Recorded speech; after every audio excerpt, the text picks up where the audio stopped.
ఇప్పుడు no cost cough syrup తో 60 రూపాయల విలువ గల ఇన్హేలర్ పూర్తిగా ఉచితం. దెబ్బకి దగ్గు జలుబు మాయం.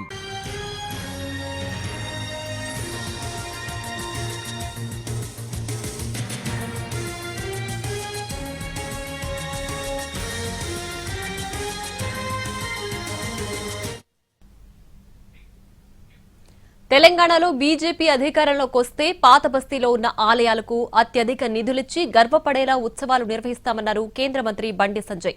పాత బస్తీ నుంచి వదిలి వెళ్లిన ప్రజలంతా తిరిగి రావాలని పిలుపునిచ్చారు. వాళ్లను కంటికి రెప్పలా కాపాడుకునే బాధ్యత బీజేపీ తీసుకుంటుందని చెప్పారు. హిందువులందరినీ ఓటు బ్యాంకుగా మార్చి సత్తా చాటుదామని అన్నారు. వాతావరణం ఇలా పాత బస్తీలో గల్లీలో ఒక పండుగ వాతావరణం నెలకొనడం నిజంగా చాలా ఆనందం. ఇప్పుడు ఒక శక్తివంతమైన పండుగ. నేను ప్రతి సంవత్సరం కూడా ఈ లాల్ దర్వాజా ఈ టెంపుల్కి వచ్చి ఈ సింహవాహిని అమ్మవారిని దర్శించుకోవడం, అమ్మవారి కరుణా కటాక్షలతో ఇంకా ఈ ధర్మం కోసం, ఈ దేశం కోసం, ఈ హిందూ సమాజం కోసం, సనాతన ధర్మ రక్షణ కోసం, మన సంస్కృతి సాంప్రదాయాలను కాపాడు కోసం నా వంతు ఒక హిందూగా పుట్టినందుకు నా వంతు తృణమో ప్రణమో కష్టపడి పనిచేసేటువంటి అవకాశం ఆ తల్లి దయవలనే, ఆ తల్లి ఆశీర్వాదం వల్లనే వస్తుంది. వాళ్ళు మరి ఇలా భాగ్యనగర్ మొత్తం పొద్దున్న తిరుగుతున్నాను. నేను చాలా ఉత్సాహం అనిపిస్తున్నది. ఎందుకంటే సింహవాహిని అమ్మవారి దయ వల్ల, భాగ్యలక్ష్మి అమ్మవారి కరుణా కటాక్షల వల్ల ఏ కష్టం వచ్చినా ఏ ఇబ్బంది వచ్చినా భాగ్యలక్ష్మి అమ్మవారిని తలుచుకుంటే మన కష్టాలు తొడిపోతుంది ఒక నమ్మకం. వాళ్ళ హిందూ ధర్మం గొప్పతనం మీ అందరికీ తెలుసు. చాలా మంది ఓటు బ్యాంక్ కోసం ప్రయత్నం చేస్తూ ఉంటారు. వాళ్ళ మళ్ళీ చెప్తున్న పాత బస్తీ నుంచి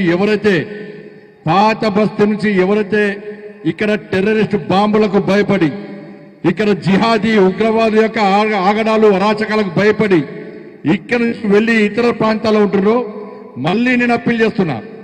ఈ సింహవాహిని అమ్మవారి సాక్షిగా నేను చెప్తున్నాను. ఆ భాగ్యలక్ష్మి అమ్మవారి పాదాల సాక్షి చెప్తున్నా, మీరందరూ తిరిగి రండి, పాత బస్తీకి రండి.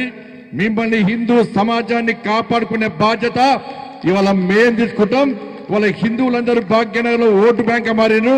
ఇలా ఓటు బ్యాంక్ మార్చాల్సిన బాధ్యత మాదే ఉంది. కాబట్టి వాళ్ళ భాగ్యలక్ష్మి అమ్మవారి శక్తి ఏందో, భాగ్యలక్ష్మి అమ్మవారి యొక్క పవర్ ఏందో ఇవాళ ప్రపంచ వ్యాప్తంగా చూపెట్టాం. దేశం నుంచి ఏ రాజకీయ నాయకుడు వచ్చినా, దేశం నుంచి ఏ సెలబ్రిటీ వచ్చినా ఇవాళ ఒక ఆనవాయితీగా మారిపోయింది. రావాలి, పాత బస్తీలోని అమ్మవారి భాగ్యలక్ష్మి అమ్మవారిని దర్శించుకోవాలి.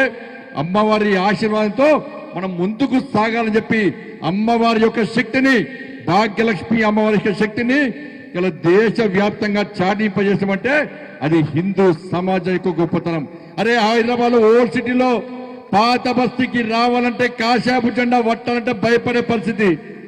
అటువంటి పరిస్థితుల్లో ఇవాళ భాగ్యలక్ష్మి గుడి దగ్గరనే ఎవ్వరికి భయపడకుండా, ఎవరి అనుమతి లేకుండా, ఇది ఎవ్వని జాగిరి కాదు, ఈ పాత బస్తీ హిందువుల జాగిరి, ఈ భాగ్యనగర్ హిందువుల అడ్డా అని చెప్పి ఇవాళ భాగ్యలక్ష్మి అమ్మవారి పాదాల ముందు జై శ్రీరామని గర్జించిన సమాజం నా హిందూ సమాజం. ప్రతిన ఉండాలి, ఒక సంకల్పం తీసుకోవాలి.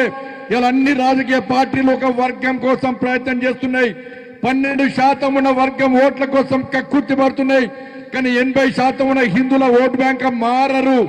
హిందువులందరూ గంపగుత్తగా ఓట్లయ్యారని చెప్పి ఒక చెడు ఆలోచన ఈ రాజకీయ పార్టీల్లో ఉన్నప్పుడు ఇలా హిందూ సమాజం ఏం చేయాలో ఒక్కసారి ఆలోచించండి.